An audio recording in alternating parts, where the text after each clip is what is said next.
Hey guys, how y'all doing? Well, it's a beautiful Sunday, and well, the wife and kids went to church. My 15-year-old's got a boyfriend she wanted to meet up with at church, and he's expected to come over right after. So it's his first visit. We'll see how well that goes, and go from there. In any case, he seems like a pretty good kid. We'll see how that goes. Well, I told you I was going to get into this here leather, and I got into it pretty strong. I spent a little bit of time experimenting, made a mess, as you can see here.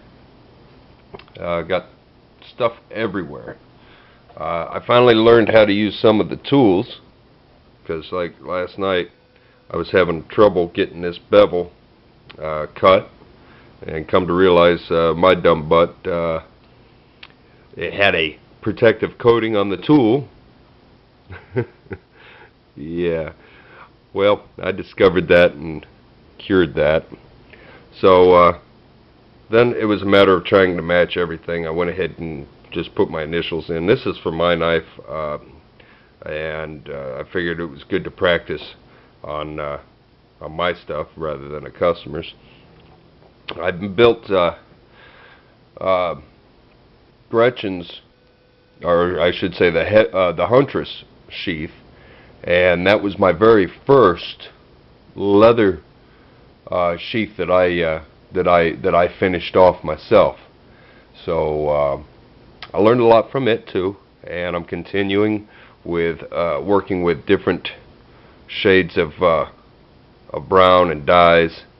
Once again, got an American flag, GOSS-USA. I got to get me a maker's mark for my trademark, but still working on it. And for those of you, oh, of course, and then there's the liner. For those of you that don't know which knife is mine, I haven't really given you all an updated video on it. This is my Skinner, and that's what I'm making the sheath for right now. I decided to go with something really rustic. As a lot of you know, I have a Native American faith, so I wanted to kind of try to keep a Native American theme. I'm also European, so I'm, but it doesn't really matter the lineage. It's just the fact that this was a knife that I had made for myself. On the end of it, if I can get that to focus in, is a penny, Indian head penny. I made this one actually just before Gretchen's, going with copper, homemade red, white, and blue micarta spacers with a nickel silver spacer for contrast. And this was a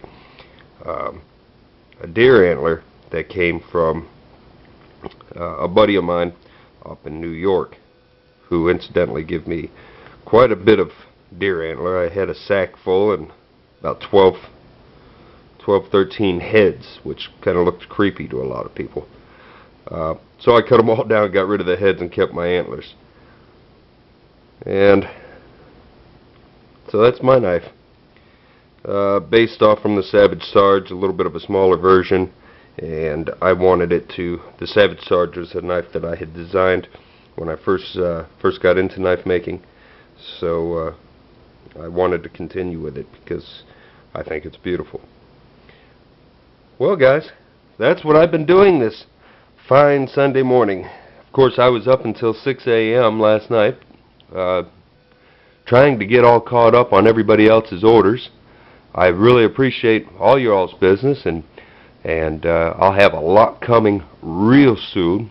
It's funny how it works that way, but when I have knives coming out, they seem to come out bam, bam, bam, bam, one after another, and then I go through a dead spell.